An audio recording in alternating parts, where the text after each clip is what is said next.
कही गई कि चारों ऋषियों ने श्राप दिया प्रभु के द्वार पे जाकर के उनके पार्षदों को। पार्षद महाज्ञानी है और श्राप देने वाला ज्ञानी है।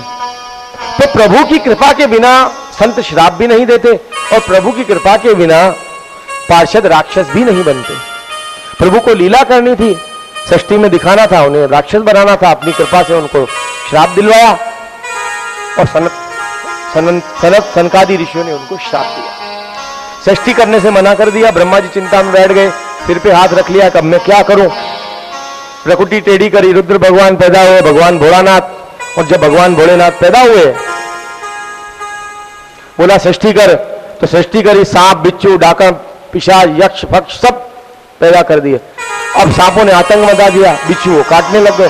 ब्रह्मा जी सिर पे हाथ रख के बैठ गए। भोलेनाथ को बोला षष्ठी पूरी થઈ ગઈ, હવે નહીં કરવાનો, આખા સંસારમાં બટકો ભરશે, કાપી નાખે બધાને, કડ્યા કરશે, હવે આપણે નહીં જોઈતા વધારે। પછી હવે શું કરીએ? તો બ્રહ્માજીએ 10 ઋષિ पैदा થયા બ્રહ્માજીના मना शक्ति थी। अत्रि, अंगिरा, दुर्वासा, भृगु, वशिष्ठ, बद्दा, नारद। अब ये पूर्ण ज्ञानी ये कि हमारे भी सृष्टि नहीं करवी। ब्रह्मा जी पाछा सरस्वती वाणी माथी सरस्वती माता उत्पन्न थया। सरस्वती ने जोईने मोह में पड़ी गया, वासना में पड़ी गया। पाछू सृष्टि नु विचार कर्यो, पाछी सृष्टि करी।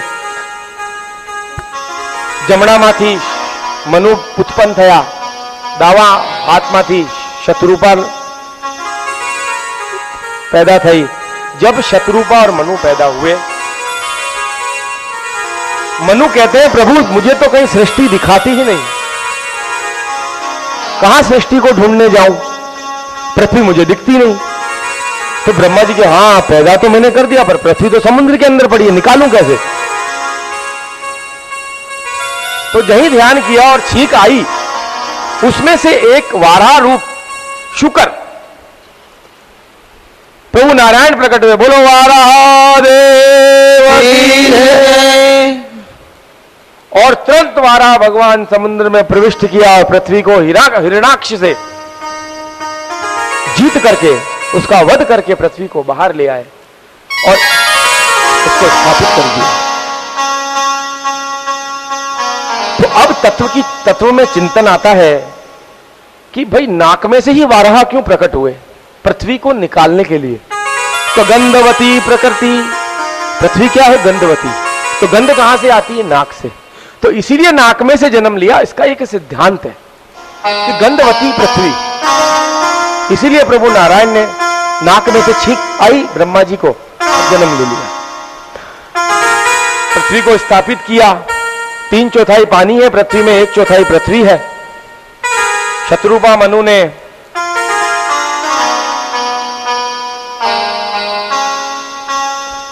संतान पैदा करी। 3 पुत्रियां और 2 पुत्र। प्रसूति, आकृति, देवहूति, उत्तानपाद और प्रियव्रत। एक पुत्री देवहूति का विवाह कर्दम ऋषि से करा। कर्दम का अर्थ होता है जिसने अपनी इंद्रियों पे पूर्ण विजय प्राप्त कर लिया, ऋषि थे। और दूसरे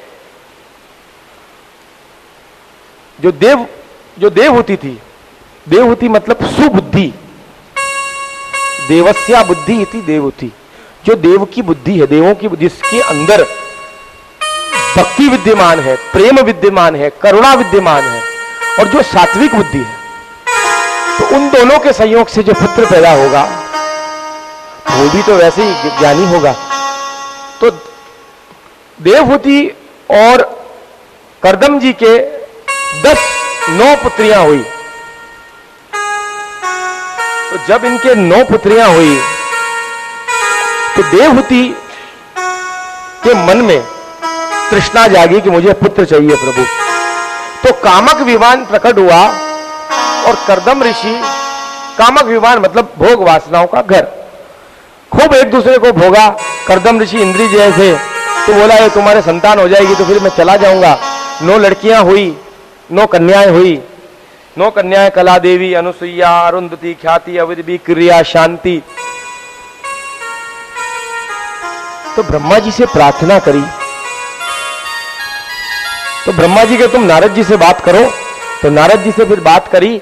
नारद जी को बोला तुम तो असंग हो, प्रभु की भक्ति पूर्व जन्म से प्राप्त है, तुम दासी पुत्र थे, संतों ने तुम पे कृपा करी, ओम नमो भगवते वासुदेवाय का जाप किया तुमने, और इस जन्म में तुम प्रभु के जो है पार्षद बन गए, परम प्रिय तुम बन चुके। अब क्या किया जाए? तो 9 ऋषियों का विवाह कर्दम जी की 9 पुत्रियों के साथ नारद जी ने कर दिया। इसके बाद पुत्र की इच्छा से देवहूति ने कर्दम जी को बोला। तो कर्दम जी ने बोला मैं जब साधना कर रहा था तो प्रभु नारायण ने मुझे दर्शन देकर के बोला था कि मैं तेरे घर में जन्म लेने आऊंगा। तो उस प्रताप से देवहूति ने गर्भ धारण किया और देवहूति के घर में स्वयं भगवान नारायण ने जन्म लिया। कपिल मुनि बनके बोलो कपिल मुनि देव की जय, जिन्होंने सांख्य दर्शन का उपदेश दिया।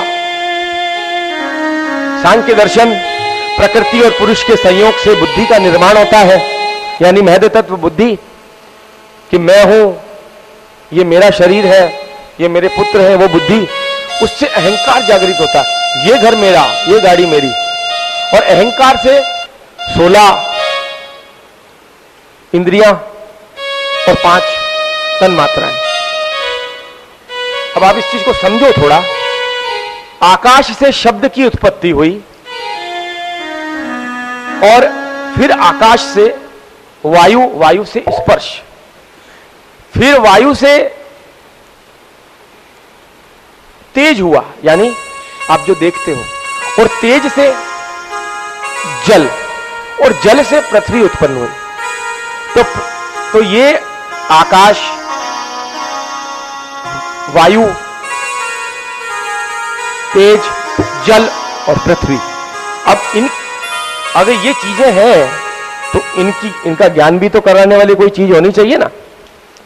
तो इनका ज्ञान होता है आकाश से शब्द, जो आप सुन रहे हो वो अपने को शब्द, ये पूरी जगह खाली है, मैं बोल रहा हूं, आपके शब्द कानों में जा रहे हैं, तो आकाश से शब्द उत्पन्न हुआ, वो ज्ञानेंद्रिय। दूसरा वायु से स्पर्श, ये पंखे की हवा अपने को स्पर्श कर रही है, वो स्पर्श। तीसरा तेज, तो तेज से चक्षु।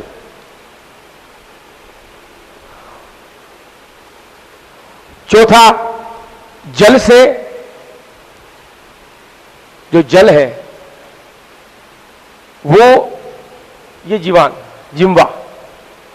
और लास्ट पृथ्वी से गंध, नाक। तो ये 5 चीजों से मिलकर शरीर बना, पृथ्वी, जल, तेज, वायु, आकाश। और इनको ज्ञान कराती हैं 5 इंद्रियां। अपन इस जड़ शरीर में अच्छा खाते भी हैं,